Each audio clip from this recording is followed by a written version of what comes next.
तो जय हिंद मेरे प्यारे साथियों, क्लास 10th का साइंस का ऑब्जेक्टिव क्वेश्चन आपके सामने ला दिया हूं, जो कि आपके बोर्ड एग्जाम 2026 के दृष्टिकोण से बहुत ही इंपॉर्टेंट है और सारे के सारे प्रीवियस ईयर क्वेश्चन है जो कि आपके बोर्ड एग्जाम में बार बार पूछा गया है और सारे के सारे चैप्टर से उठाया गया है। बायोलॉजी, फिजिक्स, केमिस्ट्री में जितना भी चैप्टर है सारे चैप्टर से एक एक दो दो प्रश्न है।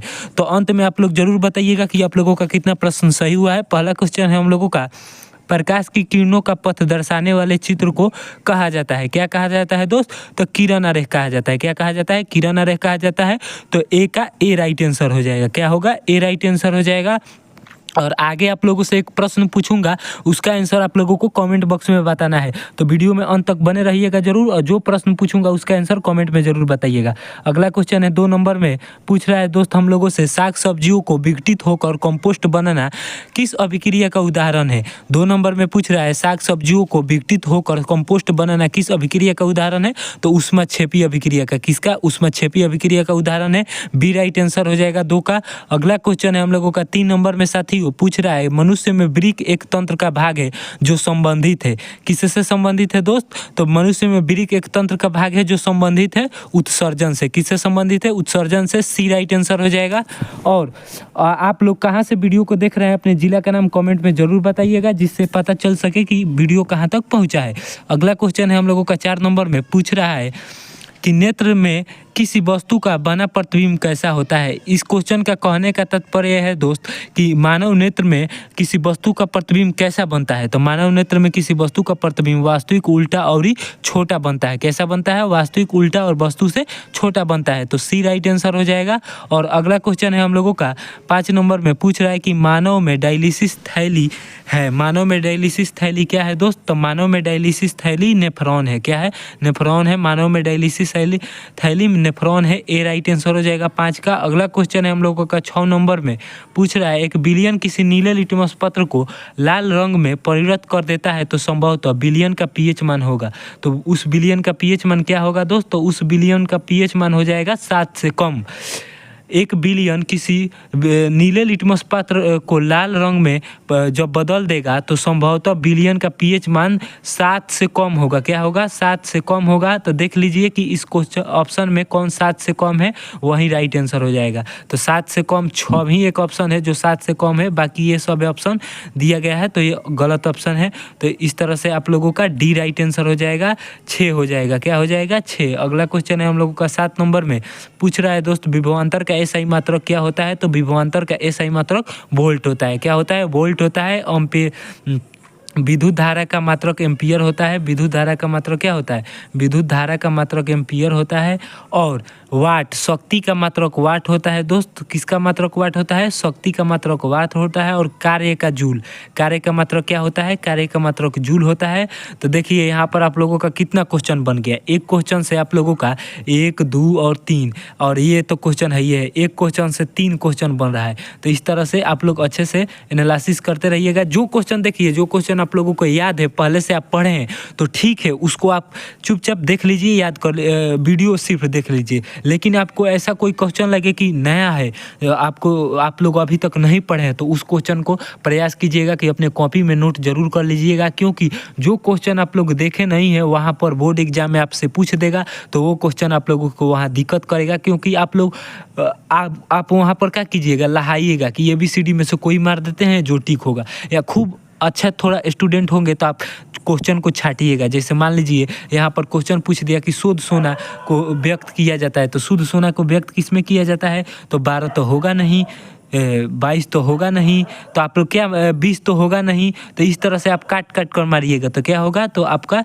बी राइट आंसर होगा 24 कैरेट। लेकिन देखिए शुद्ध सोना जो व्यक्त किया जाता है 24 कैरेट में व्यक्त किया जाता है, जो लेकिन जो हम लोगों को बाजार में मिलता है मार्केट में, कान नाक में के या फिर जो भी हो अंगूठी, वह जो सोनार होता है वो 18 से लेके 22 कैरेट के अंदर में बनाता है। क्योंकि अगर 24 कैरेट का सोना बन जाए तो सोना अड़ेगा ही नहीं, टूट के गिर जाएगा। बहुत ही सोना ऐसा है कि 24 कैरेट में बनाया नहीं जाता है। 24 कैरेट में कुछ सोना वही बनेगा जो मोटा है, जैसे कि 100-200 ग्राम के, जैसे फिल्म में देखे होंगे आप लोग बिस्कुट, नहीं गुंडा लोग रखता है सोने का बिस्कुट, तो वही होता है शुद्ध सोना, और वो 22 कैरेट का होता है। या फिर ढेला वाला जो होता है उसको फोड़ कर बनाया जाता है, छोटा छोटा कान में के, नाक में के, ये सब, तो ये सब 18 कैरेट या 20 कैरेट या 22 कैरेट का होता है, लेकिन ओरिजिनल सोना 24 कैरेट का होता है। अगला क्वेश्चन है हम लोगों का, पूछ रहा है द्विखंडन होता है। द्विखंडन कैसा होता है दोस्तों? द्विखंडन अमीबा में होता है। कैसा होता है? अमीबा में होता है। ए राइट आंसर हो जाएगा। अगला क्वेश्चन है हम लोगों का 10 नंबर में, पूछ रहा है भारत में उत्पादित प्रत्यावर्ती विद्युत धारा किस आवृत्ति की होती है? किस आवृत्ति की होती है दोस्त? तो 50 HZ की होती है। किस HZ के? 50 HZ के। HZ इसे हर्ट्ज बोला जाता है। क्या बोला जाता है दोस्त? हर्ट्ज बोला जाता है 50 HZ। तो ए राइट आंसर हो जाएगा 10 का। अगला क्वेश्चन है हम लोगों का 11 नंबर में, पूछ रहा है दोस्त चीनी का रासायनिक सूत्र होता है। चीनी का रासायनिक सूत्र क्या होता है? C12H22O11। क्या होता है? C12H22O11 होता है। और ये ग्लूकोज का सूत्र है। किसका सूत्र है दोस्त? ग्लूकोज का। ग्लूकोज का सूत्र है C12H22O11 चीनी का, और C6H12O6 यह होता है ग्लूकोज का। तो आपका सी राइट आंसर हो जाएगा। अगला क्वेश्चन है हम लोगों का 12 नंबर में, पूछ रहा है कोशिका में अनुवांशिक पदार्थ होता है। कोशिका में अनुवांशिक पदार्थ क्या होता है दोस्त? तो DNA होता है। क्या होता है? DNA होता है। DNA होता है। ए राइट आंसर हो जाएगा आपका। क्या होगा? ए राइट आंसर हो जाएगा 12 का। अगला क्वेश्चन है हम लोगों का 13 नंबर में, पूछ रहा है ऊर्जा का सबसे अधिक प्रत्यक्ष एवं विशाल स्रोत क्या है? ऊर्जा का सबसे अधिक प्रत्यक्ष एवं विशाल स्रोत क्या है दोस्त? तो ऊर्जा का सबसे अधिक प्रत्यक्ष और विशाल स्रोत सूर्य है। क्या है? सूर्य है। सी राइट आंसर हो जाएगा। अगला क्वेश्चन है हम लोगों का 14 नंबर में, पूछ रहा है ओजोन के एक अणु में ऑक्सीजन के परमाणुओं की संख्या होती है। ओजोन के एक अणु में ऑक्सीजन की परमाणुओं की संख्या कितनी होती है दोस्त? तो कितनी होती है? तो 3 होती है। ओजोन का सूत्र दोस्त होता है O3। क्या होता है? O3 होता है। तो ऑक्सीजन परमाणुओं की संख्या 3 हो जाएगा। क्या हो जाएगा? 3 हो जाएगा। और ये ओजोन का सूत्र है, याद कर लीजिएगा O3। अगला क्वेश्चन है हम लोगों का 15 नंबर क्वेश्चन, पूछ रहा है दोस्त निम्नलिखित में से कौन अजैव नवीनकरणीय है?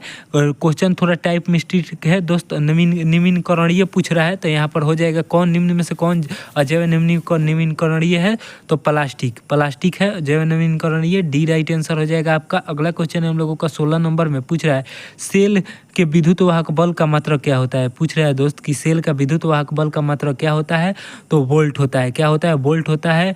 और ये विद्युत धारा का मात्रक होता है, किसका मात्रक होता है? एम्पियर। विद्युत धारा का मात्रक होता है कूलम्ब। किसका मात्रक होता है? आप लोगों को कमेंट में बताना है। और ओम, ओम किसका मात्रक है ये भी कमेंट में बताना है। जिसको मालूम है कमेंट में ज़रूर बताइएगा, नहीं मालूम है तो ये लिख दीजिएगा कि ओम का मात्रक क्या है या कूलम्ब का मात्रक, कमेंट कर दीजिएगा, मैं आपको कमेंट में बता दूंगा। अगला क्वेश्चन है 17 नंबर में, और यही क्वेश्चन आप लोगों को बताना है। शुरू में ही आप लोगों से कहा था कि एक क्वेश्चन आप लोगों से पूछूंगा जिसका आंसर आप लोगों को कमेंट में बताना है। बहुत ही आसान क्वेश्चन है। लगभग जितना लोग वीडियो देख रहे हैं सारे लोग को मालूम होगा कि सबसे कठोर प्राकृतिक पदार्थ क्या है, तो कमेंट में ज़रूर बताइएगा। अगला क्वेश्चन है 17 नंबर में, भारत सरकार ने बांध संरक्षण योजना कब प्रारंभ किया? पूछ रहा है दोस्त कि भारत सरकार में बांध संरक्षण योजना कब प्रारंभ किया?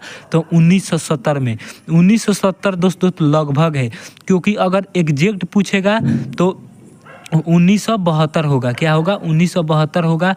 अगला क्वेश्चन है हम लोगों का 19 नंबर, पूछ रहा है सरदार सरोवर बांध किस नदी पर निर्मित है दोस्त? तो नर्मदा नदी पर है। किस नदी पर? नर्मदा नदी पर है। गंगा नदी पर कौन सा बांध है दोस्त? गांधी सेतु है। कौन है? गांधी सेतु। गांधी सेतु है जो कि सबसे लंबा पुल है। गांधी सेतु, गांधी सेतु। और अगला क्वेश्चन है हम लोगों का 20 नंबर में, पूछ रहा है प्रकाश के किस रंग का तरंगदैर्घ्य सबसे कम होता है दोस्त? तो बैगनी रंग का। किसका? बैगनी रंग का सबसे कम होता है। लाल रंग का सबसे अधिक होता है। तो ए राइट आंसर हो जाएगा 20 का। 20 क्वेश्चन में से आप लोगों का कितना क्वेश्चन सही हुआ है कमेंट में जरूर बताइएगा। और अगला किस टॉपिक पर वीडियो चाहिए, टॉपिक का नाम कमेंट में जरूर बताइएगा। नए टॉपिक के साथ मिलते हैं दोस्त नए वीडियो में। जय हिंद।